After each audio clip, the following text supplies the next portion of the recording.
Hello, friends. I am Chevee. Welcome to my shed. How are you today? How's life in your world? How's things where you are? I hope it's all fantastic and wonderful and great. Everything here is good. There's been a bit of experimentation in my life recently, and I've been really enjoying that. Working on this bench thing. I've never used threaded inserts and bolts, like furniture bolts. So that's been a little bit of a new experience, which I've been really enjoying working with. And I'm going to, as I've mentioned before, I'm staining the pine on this bench black with India ink, and then I'm going to use shellac as a finish. Now, I've been using shellac for years and years and years. I buy it pre-mixed in a can from Zinsser. You can also buy an aerosol version. Both of these work really, really well. And I've been using them for a very long time, and I really enjoy using shellac. But I've known for a while, but I didn't know what shellac enthusiasts say about it, is that the shelf life is very short. Zinsser used to print a shelf life on the can. It said used before this date. And it was like a year or maybe 2 years. And they stopped doing that. So there's no shelf life on this can anymore.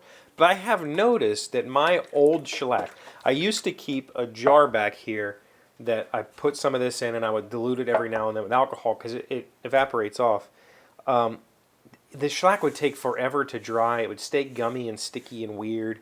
And I guess that's a product of it getting too old. Like the chemical product that the shellac is made up of, it's a natural product. I shouldn't have said that. It's a natural bug secretion. But it changes its makeup after a while of being, in solution, to the point that it doesn't really perform well. Didn't know that, so I'm gonna mix my own. I bought some Super Blonde, half pound of Super Blonde shellac, and I need to get some high test ethanol to mix this with. I've never done this. For as long as I've been working, I've never mixed my own shellac. And the funny thing is, I was going to try to do oil on this, like a hard wax oil. I've not experimented. There's dozens, not dozens, but there's about 6 major brands of hard wax oils that have become very popular in the Western world lately. And I thought about using them, but I was like, they're too expensive, right? I think, if we're talking about expense, shellac is really damn expensive. I mean, this is I bought a half pound of this for $45. This will make less than a half gallon of shellac. I will probably mix this. I will mix this right at about a half gallon, and that's a very, very thin shellac. And when you're using it that thin, it takes 5, 6, 7 coats. You have to mix this with ethanol, alcohol. Most people use denatured alcohol. You can go buy Everclear and mix it with Everclear, and that would be better. The denatured alcohol, whatever they put, methanol or whatever is in the denatured alcohol, doesn't work as well as ethanol, or it doesn't work at all. And they say that the denatured alcohol is allowed to have water in it. So it'd be better to buy pure alcohol. But by the time you spend, I don't know, $90 on a half liter or a liter of grain alcohol and $45 on this you're not making, it's not a cheap finish. It's actually pretty expensive. But anyway, I really wasn't intending to talk about shellac for a while. I really wanted to talk about huevos rancheros because one thing that I missed the most about the lockdown has been huevos rancheros. I used to go out every Tuesday for Mexican with some friends from work, and I mean, literally for a decade, I've been eating huevos rancheros at least once a week at any of my favorite local Mexican places. And we have a lot of really awesome, authentic Mexican places here now. Thanks to the natural gas boom, just tons of immigrants came to this area. We have amazing Mexican food, and I miss it so freaking much. So I thought I would try to make it. The one thing I love cooking. I've always loved cooking. I've been cooking for myself since I was a teenager, actually 12, 13. And I've never tried to make Spanish rice. That's not technically true. I've put like cumin and onion and tomato and chilies in my rice cooker, but that's not how you make Spanish rice. Spanish rice is made in a pan and you pre-brown the rice. You brown the dry rice in oil and then you cook it. I've never done that before. So I decided I was going to try to make myself an authentic huevos rancheros with, homemade Spanish rice, eggs, tortillas, and the hard part is the sauce. I don't know where to get, is there a place to get ranchera sauce that doesn't suck? Like, the restaurants around here do not use enchilada sauce. I've tried it. It's different.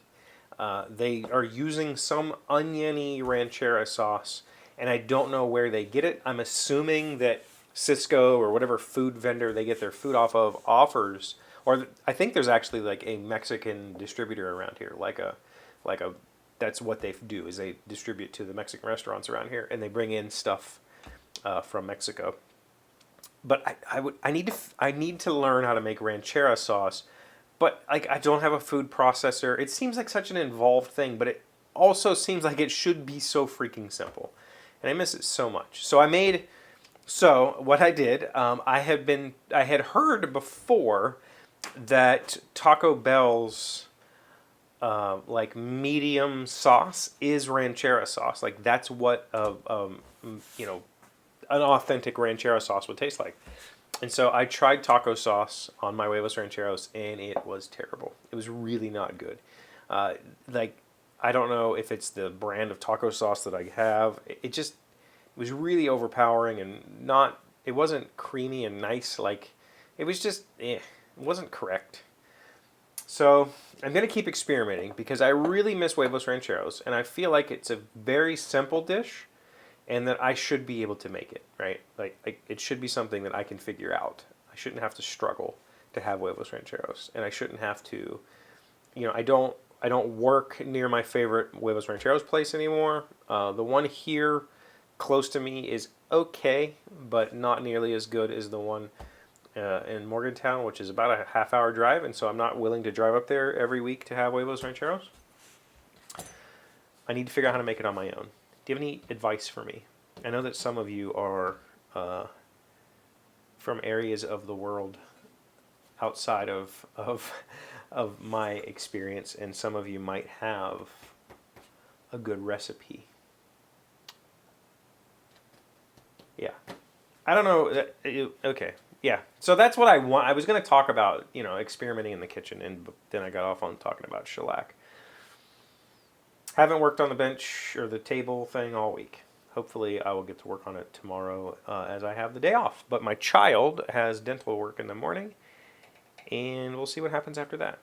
That's all I have for you today. Thank you for being here as always. Thank you for liking, commenting, subscribing, being amazing friends and wonderful people. I really appreciate you, and I'll see you again tomorrow. Today's word you should know to sound smart is ineluctable. As an adjective meaning unavoidable, inevitable, with a sense of being unfortunate, sad, or even tragic. Our inability to procure Preteen linens for a Colorado ski lodge created an ineluctable sadness among the members of our family. Ineluctable. Ineluctable. That's a cute word. Ineluctable. Oh, I think I was saying ineluctable. It's ineluctable. Ineluctable. But what a fun word. I'm going to have to use that one sometime.